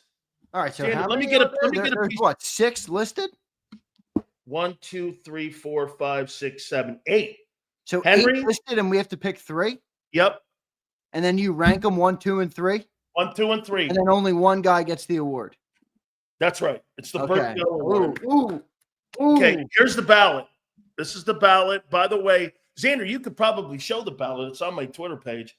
Oh, yeah, I could pull it up if you want. Let me see if I can get it. Yeah, I mean, dude, Joe Burrow, man. I mean, 1, 2, 3. My early Winning thoughts MVP. are my early thoughts. These aren't my final 3 yet. Okay, My here's the, I'm early gonna put thoughts. Xander, and I'll go big cells. Okay. I feel like Joe Burrow, or not Joe Burrow. Josh Allen's got to be in there. I feel like Josh Allen's got to be in there. Where? What number? I don't have a number for him yet. I'm leaning one. Okay, I'm so leaning one. Okay, so that's a good idea. We'll pare it down to 3. We'll pare it down to 5 from the 8. Okay, so you got. I'm going. All right. I got So, one. all right. We got Burrow, Allen, Mahomes, Goff, Barkley. Henry's out. Henry doesn't deserve it. No way. Henry, Lamar, Allen, Burrow, Goff, Mahomes, Darnold, and Barkley. Does Joe Burrow deserve it? I mean, he's having an insane season. I got Allen one, but you know what I'm going to do? One of my selections out of my 5 for the top 3. I got Barkley. I'm putting Barkley in that top 5. Top 5, I'm in Barkley too. Okay, top Barkley. 3, I don't know yet. No. I'm with you. Okay, so you got Allen and Barkley. I got Allen and Barkley. You like Joe Burrow, don't you? I just think what he's doing, man, is impressive, and he's hamstrung by the shitty Bengals organization. I mean, he's been there for 5 years. They still haven't even built him an O-line. They can't do anything right. I mean, they don't pay anybody. They don't want to pay Jamar. They don't want to pay T. They don't like Joe Burrow is out there slicing and dicing. If Joe Burrow had a franchise like the Eagles behind him, oh my God, don't even make me think of that. Can you imagine Joe Burrow on this team? I'm putting Lamar for my. I got. We have to pare it down to 5 from the 8. I'm putting Lamar as one of my guys too. All right, I'm going to remove 3. I'm removing Derrick Henry. Oh, that's okay. You're removing. Okay, let me do that then. I'm removing Henry. Henry. I'm removing Darnold. I'm removing Darnold. And I guess would I have to remove Goff? I really don't want to remove him. Goff. Who else is on the list? Henry, Lamar, Allen, Burrow, Goff, Mahomes, Darnold, and Barkley. This is fucking harder than I thought. Let's remove Mahomes. I know he's 15-1, but this is an individual award, right? Do you agree or no? You know what? That's a ballsy It's hard. take. It's hard to remove Mahomes. Hey, that's a ballsy take. Well, the reason I say Mahomes is because statistically this is not his best year. But his team is still insane. He's still the ultimate competitor. He's still the best quarterback in the NFL. I never thought of fucking saying that. You're right. Huh? Mahomes is out. I'm right, right? You're right. Mahomes is out. All right. Let's get rid of him. All right. So we still have Goff. So you've got to get rid of Henry, Darnold, and Mahomes. All right. So we're left with Barkley. We're left with Goff. We're left with Josh Allen, Joe Burrow, and Lamar Jackson. Correct. All right. The next 2 I'm removing, I think Goff has to be in there. You putting Goff over Lamar? Fuck no. You putting Goff over Burrow? Maybe. You putting Goff over Allen? No. You putting Goff over Saquon? No. Okay, so that's 3 right there. So Goff's got to be gone. Goff is gone. We're down to 4. We're down to 4. Okay, here are the 4. Lamar, Allen, Burrow, right? Burrow.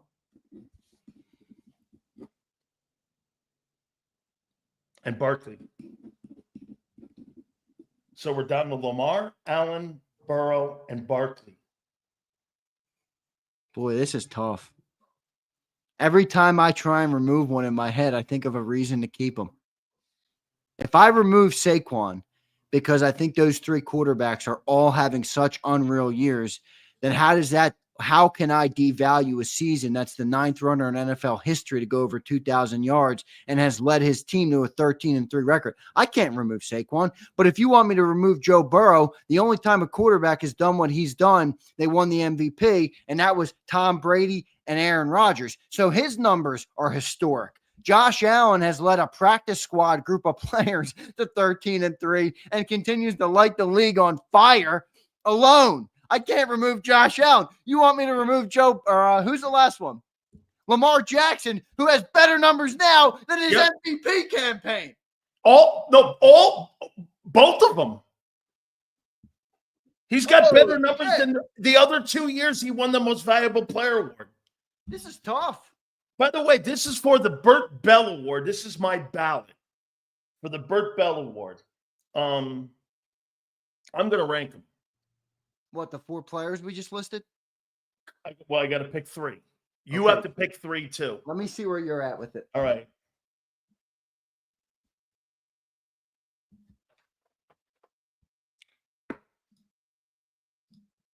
Fuck. I'm going to go. It's tough. This is a tough one, brother. I don't know who to remove. I'm going to go 3rd. I'm going to go Joe Burrow. 2nd.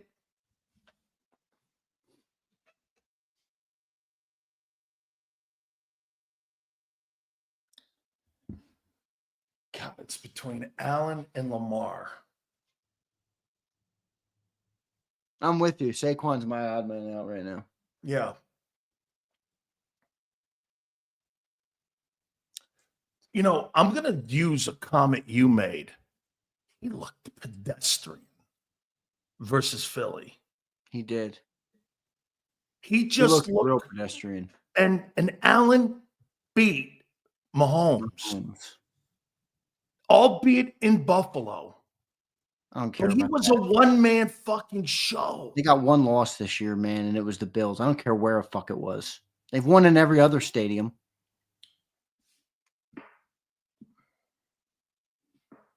I'm going to go Lamar second.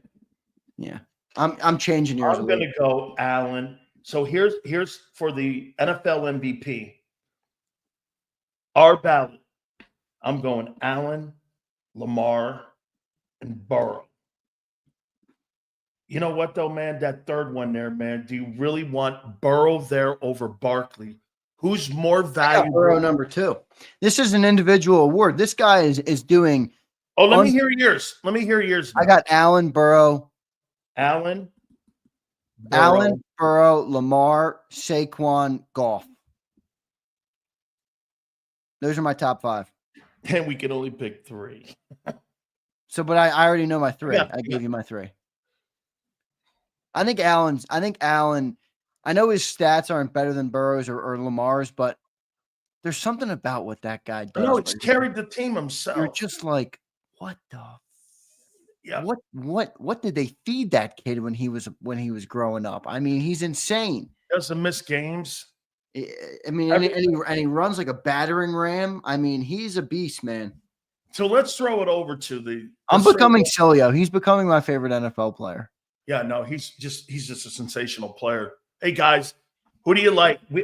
So Xander and I both have Allen. Our number 2 is different. We switched them up. He's got Joe Burrow 2 and Lamar 3. I have Lamar. You see what Joe Burrow's been doing, man? Dude, you could make a case in this specific example. You could Joe make a Burrow case could be if he number wins 1 this weekend and they get in. You could make the case he is the MVP. Dude, he's got 70% completion percentage, 46-41 in the air, 42 touchdowns to 8 picks with a 110 rating. That's yeah. That sounds like somebody in the Big 12.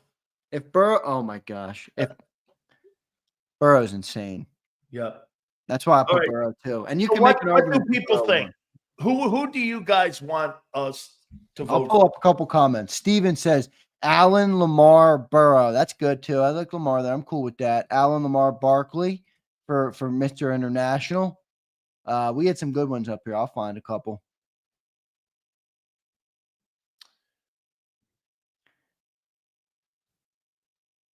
Josh, Saquon, and Lamar.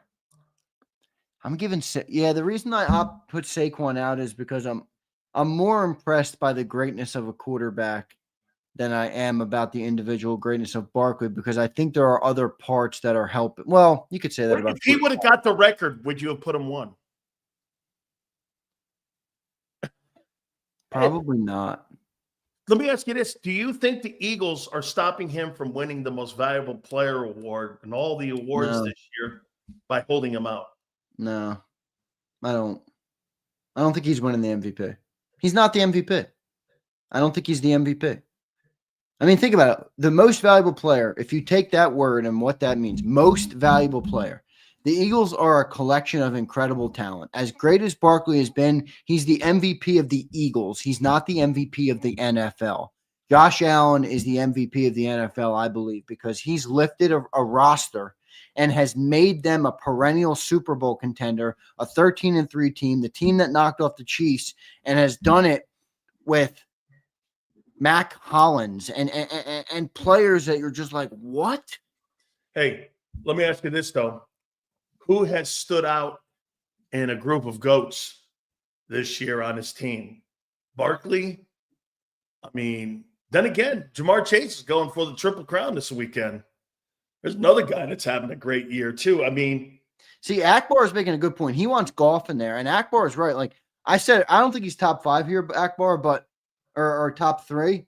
But Akbar, I will say I'm noticing a trend where people aren't giving Jared Goff enough credit for the success in Detroit. I mean, you always hear how great the team is in Detroit. You never hear that the guy who's dishing the ball to everybody is getting the ball out on time, on target, consistently over and over again. And he's a big part of the reason they're winning games. Like, I don't have a problem with people giving Hurts credit for the Eagles record, but we do, right? We give Jalen a lot of credit for the Eagles record. Meanwhile, Jared Goff, I feel like, falls into the abyss of just like, oh, it's Jared Goff. I'm like, dude, the guy's got how many? What are Jared Goff's numbers this year? Oh, He's got 2 receivers over 1,000. You got a back over 1,000. You got 2 backs over 1,000. Got 2 backs. 4,436 touchdowns, 10 picks, 114 rating. Barkley ran and got these 2,005 yards versus the Ravens, the Steelers, Packers. Okay, I mean, we're not talking about scoring against the Dolphins. Yeah, you're right. And the Jets and some of these other guys, like Burrow's putting these numbers up on.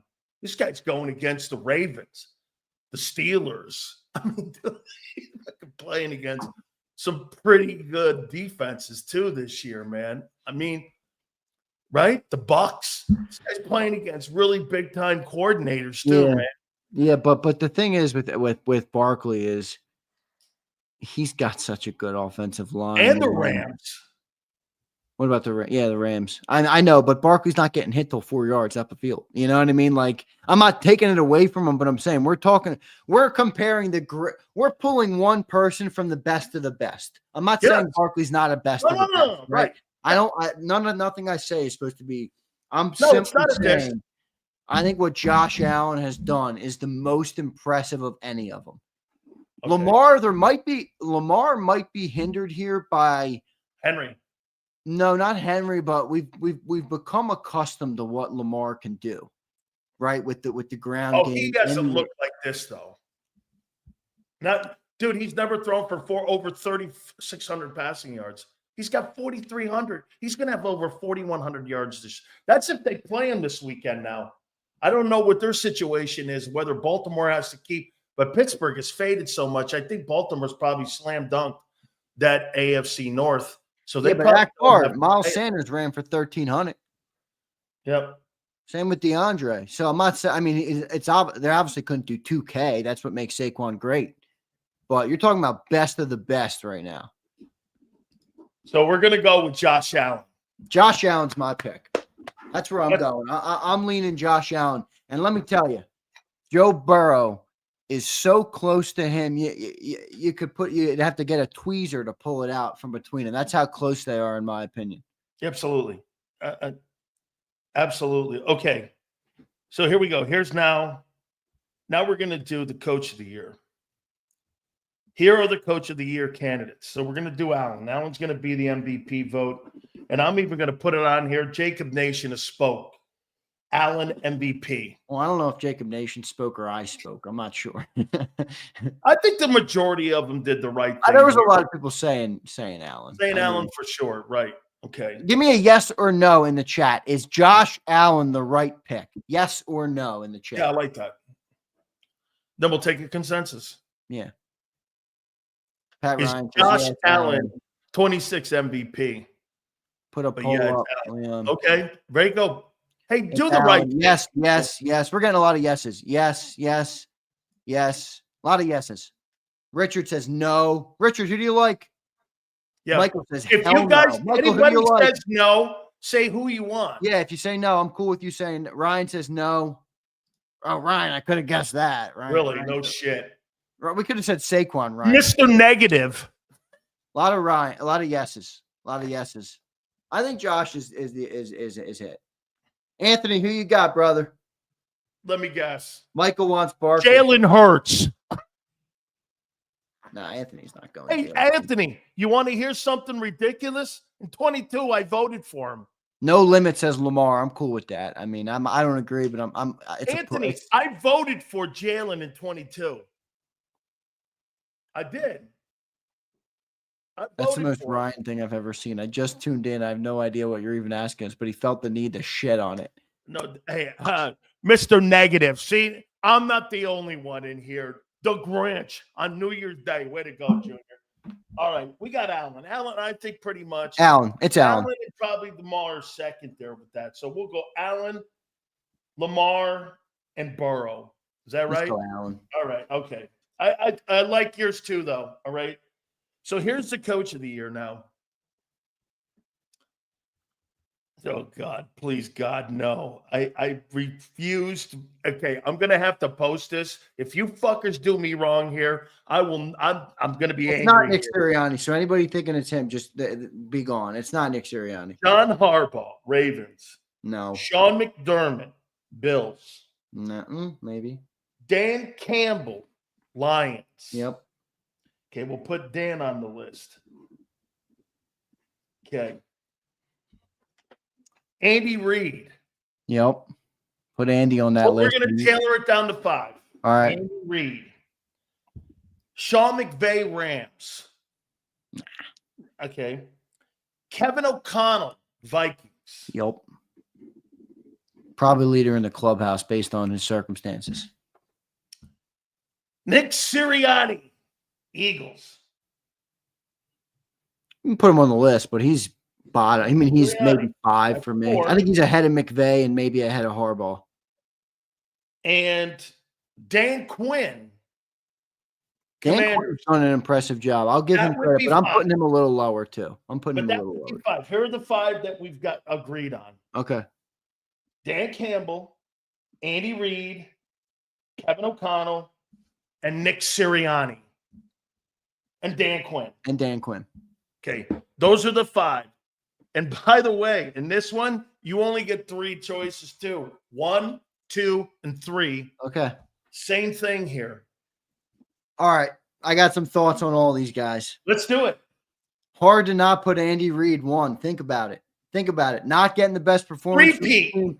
Going for a 3-peat, coming off a double Super Bowl appearance and win that many say you get a hangover from.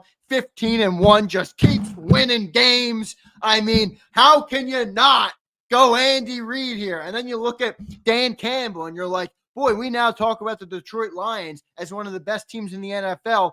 He rose them up from relative obscurity. Another great season. They're now 14-2, vying for the number 1 seed in the NFC. Really with not many flaws. They lost half their freaking starters on defense, and they're still winning football games, Big Stills. And then you got Kevin O'Connell. You got Sammy Darnold. This guy's won 14 games with Sammy Darnold. Holy shit.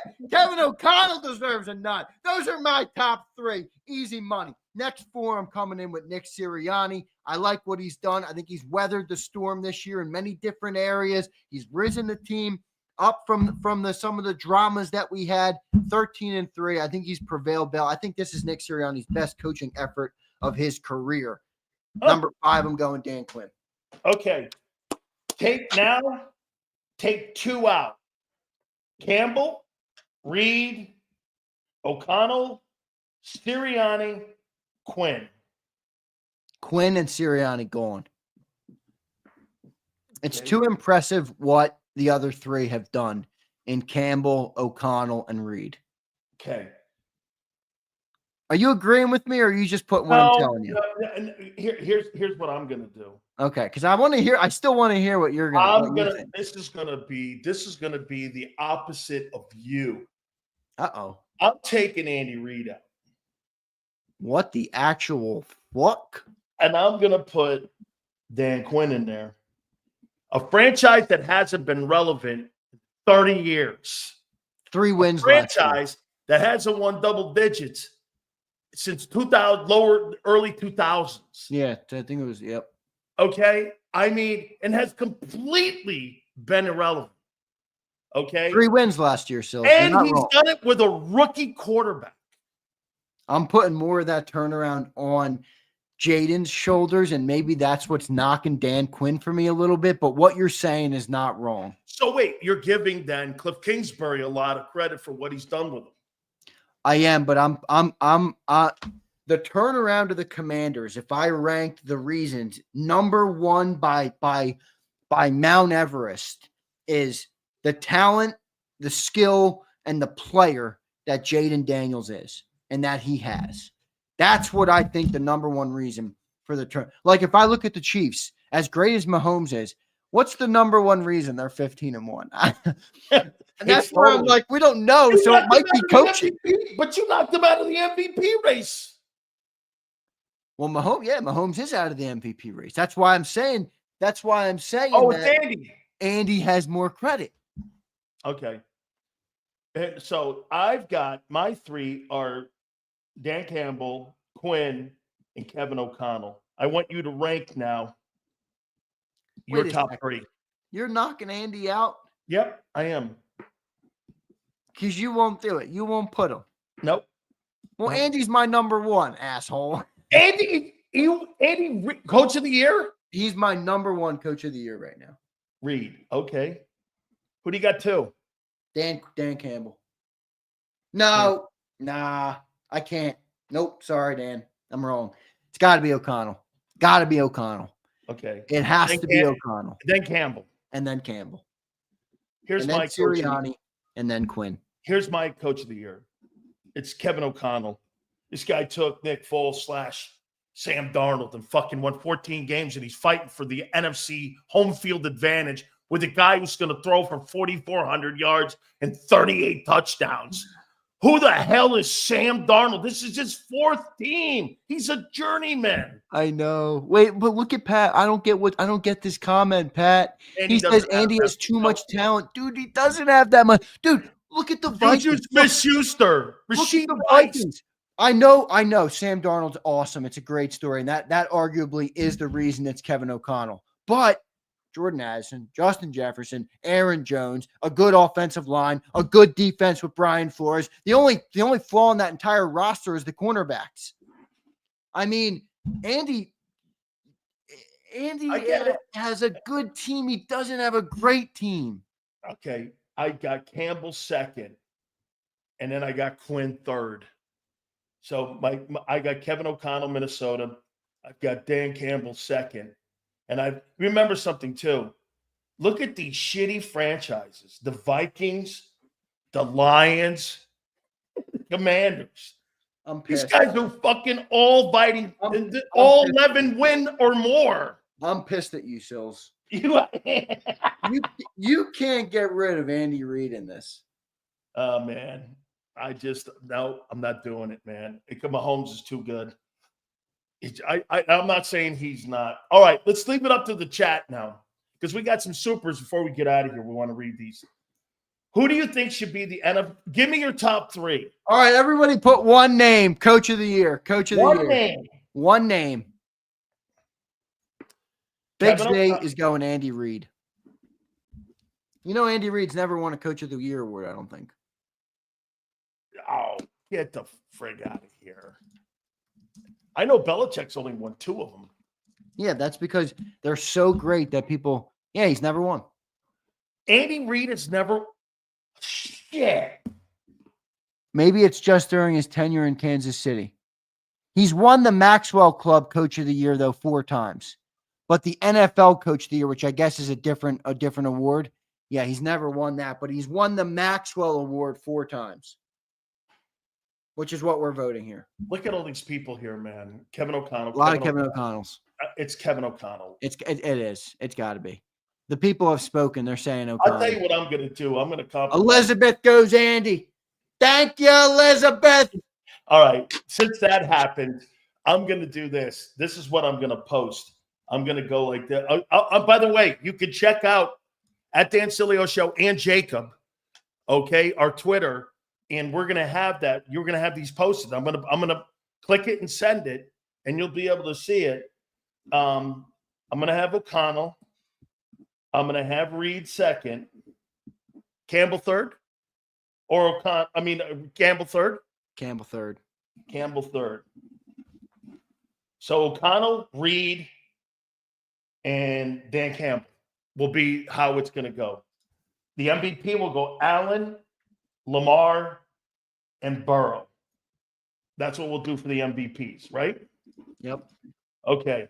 Let's read some of these supers, Xander. All right, just give me like 2 seconds.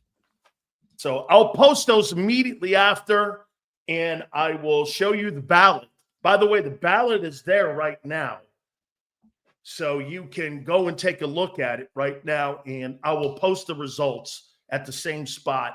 It's at Dan Sileo Show and JAKIB. So you'll see those as soon as we're done here. All right, let me get the super chat.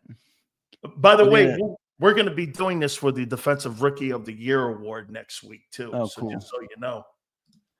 All right, here we go. Before you read it, how many job openings do you think we're going to see on Monday? Between 8 and 10? Let's Black see. Monday? Who's gone? I know you already have the Jets. New Orleans. New Orleans. I wrote them down here. 8 Jets, to 10 New feels Orleans, heavy. Indianapolis. You think he's gone? Yeah, here's who I think gone. The Jets. I think New England's going to hire Vrabel. New England's got to get rid of Mayo. He seems like he's over his skis. Cleveland, Indy. You think Doug's fired in Jacksonville? Yeah. Me too. Las Vegas. I think Antonio Pierce is out. Yeah, me too. I think McCarthy's out in Dallas 7. I don't think McCarthy's out. Okay. You know what I think is going to happen with McCarthy? I think he's going to interview for another job. Remember, he's a free agent because they didn't extend him. So he's not going to get fired. They would just not bring him back. Right. I think McCarthy's going to go look for a new gig. Chicago's open. New Orleans is open. Holy crap, man. Still a lot of coaches. Okay. Turnover. You think Kyle Shanahan stays in San Francisco? I think he will. I don't think they're getting rid of him. As much as it might make sense for them to maybe get some fresh blood in there. What about the Bengals? Not the Bengals, Cleveland. He's one of my least favorite. Stefanski's 2-time coach of the year. What can you do if you're him, man? What can you do? Your GM decided to give a fully guaranteed contract to a fully guaranteed deal. A guy who's a stiff now. Go get Sam Darnold. Sam Darnold's staying in Minnesota. They just drafted J.J. McCarthy. Okay, good. And the Niners drafted Trey Lance. Oh, he's Trey Lance. Wait a second. You're telling me you think they should get rid of Darnold? I'm not telling you anything. Okay. No. Let's do these supers. We got to go. I want to give Sileo a couple hours off. We're getting out of here at 4 today. So let me rep through these supers real quick. A-Team, my main man, Jason A-Team. He says, oh, no, one more. I'm sorry. I'll get you A-Team. Eric says, no show in Philly has got shit on your show, Sills. Show them what a real Italian is. How you doing? Pasta puzzle. Yeah, baby. Yeah, baby. Love it, Eric. Thank you, bro. Jason A-Team says, biggest turnoff of the team is how meddling our owner is. Only a certain setup the Eagles let operate. As good of an organization as it is, the flaws are alarming. The owner costed us Super Bowls. Wow. Absolutely, Jason. A-Team coming for Lurie. Boom. Eagles Talk says, no fucking way. We want Sirianni. He's our coach, but we don't have to like it. I'll take it.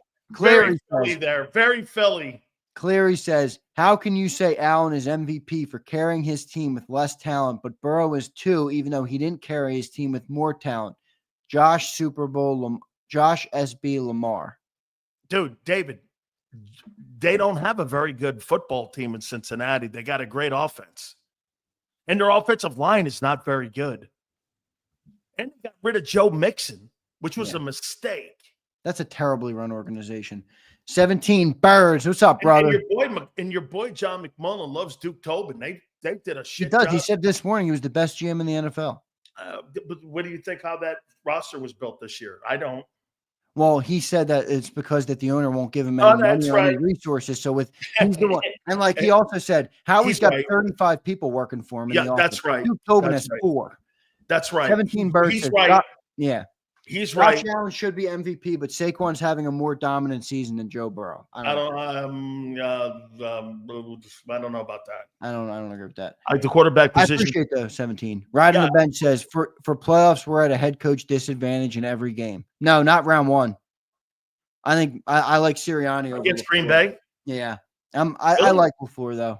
But I'll give Sirianni the edge there. Anthony Wilson says, Sills, I'm not a Jalen fan. I just believe he's over-criticized. Lamar is the MVP. He is over-criticized. I agree with that, Anthony. Anthony, listen.